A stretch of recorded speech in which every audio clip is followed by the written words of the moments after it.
Hello, Pisces. I'm Poetic Heretic, and this is your December 2020 astrology forecast.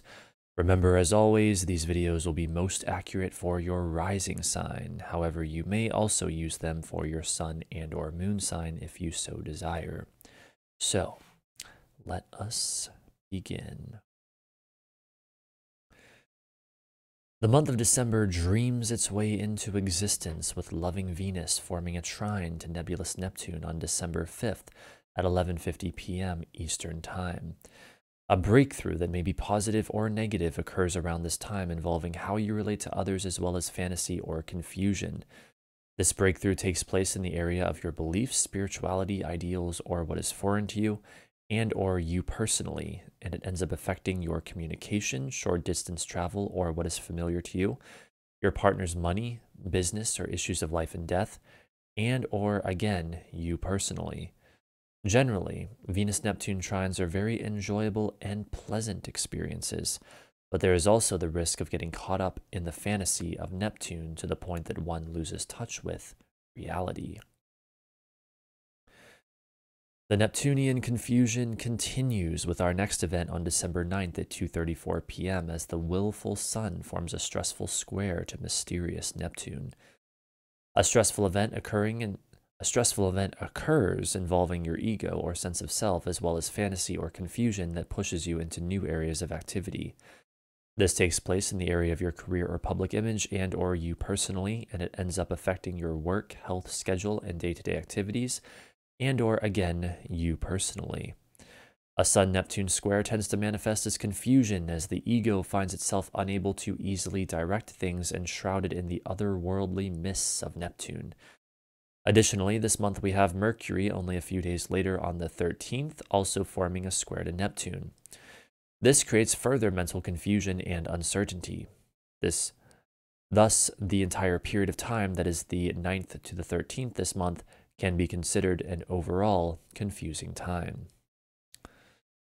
This brings us right into the new moon in Sagittarius on December 14th at 11:17 a.m. This signals the beginning of a new cycle in the area of your career or public image. The new moon is in Sagittarius, so it is one of inspiration, idealism, belief, and action. But it is also conjunct Mercury within only slightly more than 3 degrees, infusing it with mental and logical overtones as well. This new moon is also a solar eclipse, part of Saros Series 4 South. Thus, if and only if you personally have planets around 23 degrees of Sagittarius or 23 degrees of Gemini, this whole month or more may be an extra stressful time for you, particularly when it comes to love or money. Patience and restraint are highly recommended. The next event we are looking at is a big one. It is also quite rare, occurring only once every 20 years. Understand, therefore, as we delineate this, that it is not only a big part of this month of December, but also of a much larger cycle. It is none other than the Jupiter-Saturn conjunction, taking place on December 21st at 1:20 p.m. and occurring this time right at 0 degrees 29 minutes, or basically at 1/2 of a degree of Aquarius.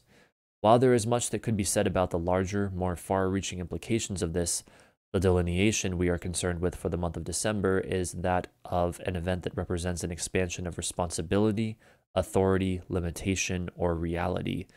This takes place in the area of how you spend time alone or your enemies, and it ends up affecting your career or public image, you personally, your friends or social group, and or how you spend time alone or your enemies. One thing I will say about the larger implications of this development is that this is the first time the Jupiter-Saturn conjunction is taking place in a sign other than an Earth sign in about 200 years. Instead, it is taking place in the air sign of Aquarius, representing a powerful shift from the element of Earth to air in this larger 200-year cycle. Air is all about intellectual detachment and mental focus, as opposed to Earth, which is all about what is physical, tangible, and practical. We will see this shift manifest not only in our own personal lives, but also in the wider world.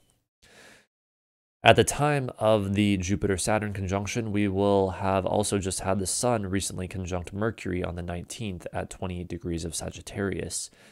What is interesting about this is that even though this does not qualify as a sign-based trine to Uranus, it does form a rather wide trine to that planet by degree. And then only 1 to 2 days later, both the Sun and Mercury enter Capricorn and are now not only trine Uranus by sign, but closing in on doing so by exact degree. What does all this mean? I believe overall it highlights the probability for breakthroughs in pushing into the future around the time of the Jupiter-Saturn conjunction we just went over. In addition to that conjunction occurring on the 21st and the Sun-Mercury conjunction occurring on the 19th, the exact trine from Mercury to Uranus occurs on the 25th, followed by the same trine from the Sun on the 27th. This means that this entire part of the month, from about the 19th to the 27th, is highly probable to contain breakthroughs and sudden new developments likely related to what we went over with the Jupiter-Saturn conjunction. The Sun conjunct Mercury lights up our mind and communication, while the trines to Uranus encourage sudden new freedom, insights, rebellion, or revelation. Also occurring during this later part of the month is the Mars-Pluto square, perfecting on December 23rd at 10:13 a.m.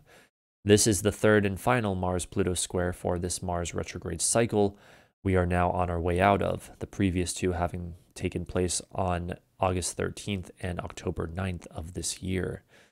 As I stated in previous forecast videos, these Mars squares are all connected, so it is in this month of December that we finish the Mars-Pluto story begun in August. As for the other Mars squares connected with this cycle, those to Jupiter and Saturn, they will not be over until January, though their effects may linger for some time afterwards. This means that as we go over this Mars-Pluto delineation, you can look back in your own life and know that whatever story began around August and perhaps had increased activity in October is now coming to a close here in December, leaving you forever transformed. The Mars-Pluto square manifests as a stressful event involving action, motivation, will, or desire, as well as deep emotional intensity or transformation that pushes you into new areas of activity.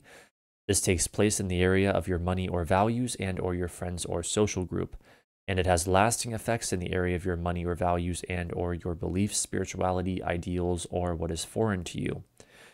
Mars square Pluto is generally a very deep and difficult aspect, but also one that is highly transformative and cathartic. Issues of anger may be brought to the surface. Power structures may be challenged. Stress and intensity accompany this emotionally raw planetary standoff. The grand finale of December is the full moon in Cancer on December 29th at 10:28 p.m. The full moon is where things come to a head, and this one occurs in your 5th house.